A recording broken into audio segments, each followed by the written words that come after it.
It's a big day for Promwut Pranarin. He's come to collect a new car for the first time in his life. He's one of more than 1 million buyers who've taken advantage of the government's incentive scheme. It's proved so popular, he's had to wait 6 months for delivery. As a modestly paid office worker, he said he couldn't have afforded it without the 20% tax refund. The scheme has been good news too for dealer Kiat Tang Trong Sakdi. The first car rebate applied only to small Thailand-made cars and trucks. And Honda happens to manufacture one of the most appealing models that meets the criteria. So it was a good scheme for you? Oh yes, definitely. It's installing the confidence to the manufacturer, part supplier, to the dealer, to the employee of the dealer, to the customer.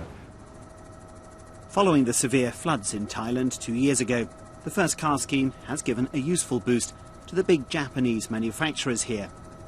Honda's main assembly line was shut down for 6 months.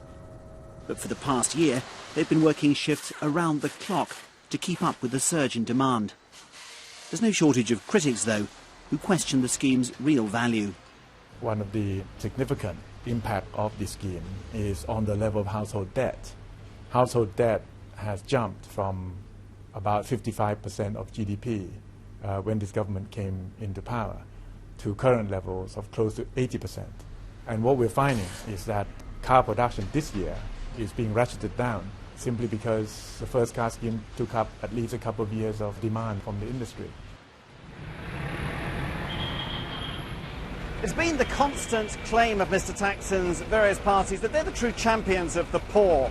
But really, what have people who can't afford new cars, even with a government refund, or who depend on public transport, got out of this multi-billion-dollar giveaway? More congestion and more pollution. Just ask the traffic police, whose unenviable job it is to manage Bangkok's notorious rush hour. The first car scheme may have been popular with those who bought them, but at least 500,000 of those new cars have ended up here on the streets of the capital. Something it really didn't need. Jonathan Head, BBC News, Bangkok.